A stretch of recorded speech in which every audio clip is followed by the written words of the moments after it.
Hi, today I'm going to be making a delicious Paloma. A Paloma is a great alternative to a traditional margarita because instead of using lime, you actually use grapefruit. So tequila, grapefruit, simple syrup, grapefruit bitters. I made my own lavender simple just because I enjoy it that way as well. Try along and let me know if you like it. Okay, first of all, 1.5 ounces of grapefruit juice. Okay, 1 ounce of lavender simple syrup. 1.5 ounces of Pamplemousse liqueur, which is French for grapefruit liqueur.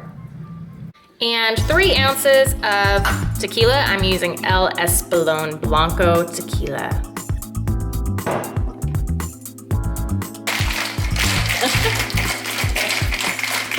Okay, and now you are ready for your delicious Paloma. I hope you love it as much as I do. I'm hooked on these things. And I just cut off a couple lavender sprigs from my front yard. And there you go. A little bit of grapefruit bitters. Okay, Paloma, let's try it out.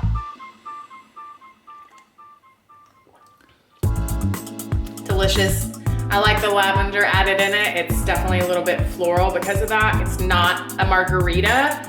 I like the grapefruit. Don't put this one down because somebody's gonna steal it from you. It is really good. And cheers, I'm gonna finish this one. Cheers to you. Thanks guys, thank you.